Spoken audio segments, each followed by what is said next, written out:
नमस्कार, आप देख रहे हैं IN7X24 न्यूज, सच की आवाज। आज बात करें वरिष्ठ नेता डॉक्टर सलीम अंसारी की।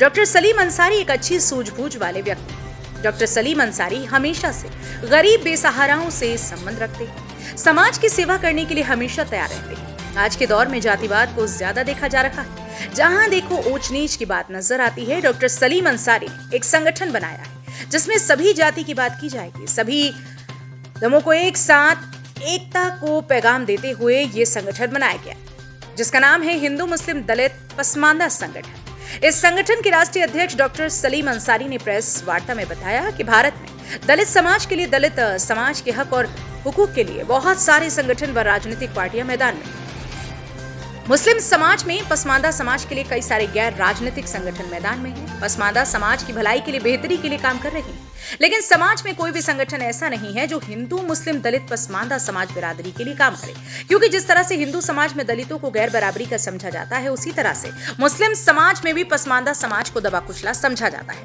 बराबर के हक नहीं दिए जाते हैं। डॉक्टर सलीम अंसारी ने कहा कि हिंदू मुस्लिम दलित पसमानदा संगठन बनाने का यही मकसद है। हिंदू समाज में दलित और मुस्लिम समाज में पसमानदा दोनों का एक ही मतलब है, सिर्फ शब्द बदले कोई।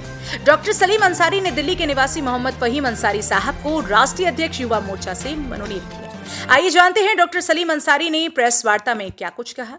बरेली से हनीफ मंसूरी की रिपोर्ट। आप जो समाज के हिसाब से आपने एक संगठन बनाया है, हिंदू मुस्लिम पसमानदा समाज का जो संगठन बनाया है, इसका क्या उद्देश्य है सर? पहले तो मैं अपना परिचय देना चाहूँगा। मेरा नाम डॉक्टर सलीम अंसारी है।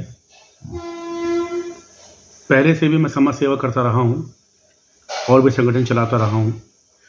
ये मैंने एक नए संगठन का शुरुआत की है, जिसका नाम है हिंदू मुस्लिम दलित पसमानदा संगठन।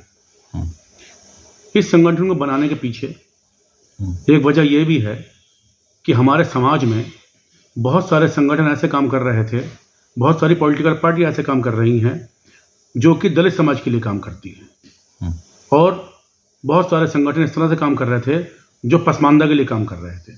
लेकिन कोई भी संगठन ऐसा नहीं है जो हिंदू और मुसलमान, जो कि इसी देश के नागरिक हैं, भारतीय हैं, भारतवासी हैं, उन सबको साथ में लेकर चल सकें।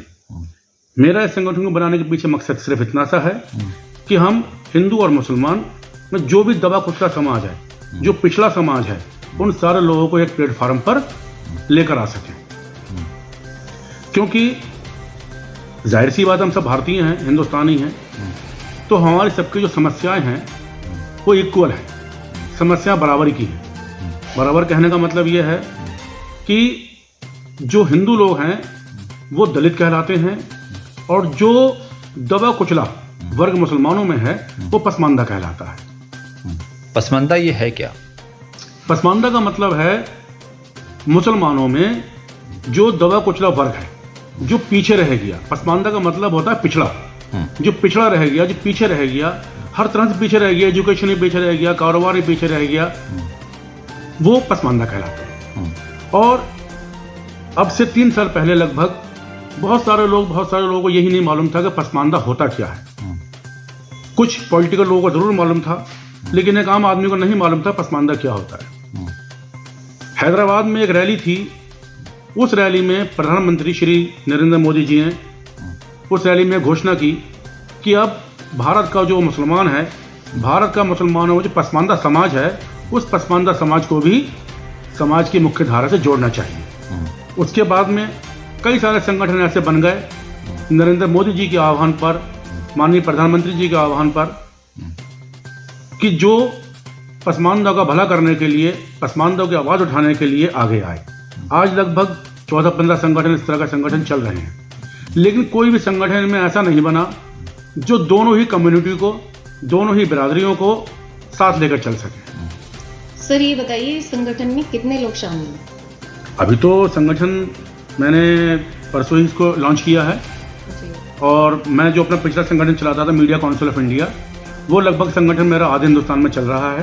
14-15 स्टेटों में संगठन है मेरा वो, तो उसी में से कुछ लोग निकल के आ रहे हैं। अभी जैसे मेरे पास कल फ़ोन आया था महाराष्ट्र से आज सुबह फोन मेरे पास राजस्थान से आया है कि आप जो है यहाँ की जिम्मेदारी हमें दीजिए, महाराष्ट्र की जिम्मेदारी हमें दीजिए जी और राजस्थान की जिम्मेदारी हमें दीजिए। जी और मैंने कल युवा मोर्चा का राष्ट्रीय अध्यक्ष, जो कि हमारे मित्र भी हैं, फ़हीम अंसारी साहब, दिल्ली के रहने वाले हैं, उनको इस संगठन का राष्ट्रीय युवा अध्यक्ष बनाया है। केसर अंसारी दिल्ली की रहने वाली हैं, उनकी मैं आज या कल में घोषणा कर दूंगा, उनको राष्ट्रीय महिला अध्यक्ष बनाया जाए। हम अच्छा, फिर अच्छा। वहीं आते हैं, पसमंदा पे आते हैं कि पसमंदा जो नाम आया है ये कहाँ से आया और कौन लोग पसमंदा में शामिल नहीं हो पाते हैं? हिंदुस्तान में मुसलमानों में लगभग 172 बिरादरी हैं, जिसमें से 4 बिरादरी अपने आप को हाई कास्ट कहलाती हैं, बकौल उनके शेख, सैयद, मुगल, पठान। बाकी जो 168 बिरादरियाँ हैं वो सारी की सारी बिरादरी पसमानदा में आती हैं, जिसमें जो सबसे बड़ा जो वर्ग है वो अंसारी आते हैं, क्योंकि मैं भी उसी बिरादरी से बिलोंग करता हूँ। उसमें मंसूरी भी आते हैं, उसमें सैफी भी आते हैं, बहुत सारी बिरादरी हैं। मैं सारी बिरादरियों का नाम क्या ये लूँ? बताइए, ये पसमानदा का उद्देश्य क्या है? आपका इस संगठन को बनाने का उद्देश्य क्या है? हमारे संगठन को बनाने का उद्देश्य ये है कि अभी तक क्या हुआ था कि जो दलित समाज ने अपना संगठन चला रहे हैं, दलित अलग बटे रहते थे और पसमानदा अलग बटे रहते थे। इसका दोनों का हमारा मकसद बनाने का ये है कि दोनों ही लोग, दोनों ही दबे कुचले इस देश में हैं, वो एक प्लेटफार्म पर आएँ और एक प्लेटफार्म पर आके अपनी लड़ाई लड़ें। आगे की क्या घोषणा रहेगी जो आपके साथ जुड़ना चाहेंगे? अभी पहले तो हम अपनी मेंबरशिप बनाएंगे, क्योंकि अभी हम ज़्यादा किसी को, जो भी हमारे साथ नया साथी जुड़ेंगे उनको पद महात्मा देंगे। पहले हम उनको एक मेंबरशिप बनाएंगे, मेंबर बनाएंगे, उनको मेंबरशिप स्लिप देंगे, मेंबर बनाएंगे। उसके बाद में जो उसमें अच्छा वर्क करेगा, जो समाज के लिए हम देखेंगे हाँ ये आदमी समाज के लिए समर्पित है, पसमानदा का या दलित का इसके दिल में दर्द है, वो काम करना चाहता है, उनको आगे पदाधिकारी बनाया जाएगा। आज के वक्त में दलितों को प्रताड़ित किया जा रहा है, इसके बारे में क्या कहना चाहेंगे?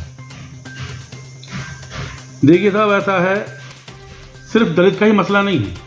जहाँ भी आदमी कमज़ोर होता है तो जो भी ऊंचे पदों पर बैठे हुए लोग होते हैं या ऊंची बिरादरी के लोग होते हैं, तो वो जाहिर सी बात है उनको प्रताड़ित करते हैं। कोई नया मसला नहीं है, ये बहुत पुराना मसला है। एक वक्त वो भी था कि जब डॉक्टर भीमराव अम्बेडकर साहब को पढ़ने के लिए जो है स्कूल में उनको कुर्सी या बेंच तक नहीं मिलती थी, वो अपना टाट लेकर बाहर बैठ के पढ़ते थे। लेकिन जब पढ़ लिख कर वो आ जाए समाज में सबके सामने, तो फिर वही बाबा साहब अम्बेडकर जो है हमारे पहले देश कानून मंत्री भी बने और उन्होंने हमारे संविधान की रचना दी। और संविधान भी हमें इतना खूबसूरत दिया कि चाहे इस देश का बड़े से बड़ा आदमी हो, चाहे जैसे राष्ट्रपति हो, प्रधानमंत्री हो, मुख्यमंत्री हो, या एक वो आदमी जो सड़क पे बैठे हुए चप्पल जोड़ रहा है, सबकी वैल्यू बाबा साहब ने बराबर रखी कि सबको संविधान में एक वोट डालने का अधिकार है। आपने ऐसा नहीं किया कि साहब टाटा अंबानी को जो है, टाटा बिरला को 2 वोट डालने का, 4 वोट डालने का अधिकार है और एक गरीब आदमी के नौकर आदमी को जो 1 वोट डालने का अधिकार है। ये बाबा साहब के संविधान की ही देन है। संविधान को आज के वक्त में देखा जा रहा है सोशल मीडिया पे दरकिनार रखने का प्रयास किया जा रहा है, इसके बारे में क्या कहना चाहिए? देखिए साहब, ऐसा है, जो लोग दरकिनार रखने का प्रयास कर रहे हैं वो प्रयास ही करते रहेंगे, प्रयास ही होते रहेंगे, लेकिन वो बदला नहीं जाएगा। देश को क्या मैसेज देना चाहते हैं? देश को मैसेज देना मैं यही चाहता हूं कि हम सब जितने भी हैं इसी देश के मूल निवासी हैं, इसी देश के रहने वाले हैं। आज जो इस तरह से हिंदू मुसलमानों में जो एक ये फ़र्क़े फैले हुए हैं, डिफरेंसेस फैले हुए हैं, ये सारे एक प्लेटफार्म पर आएँ, प्यार मोहब्बत से रहें।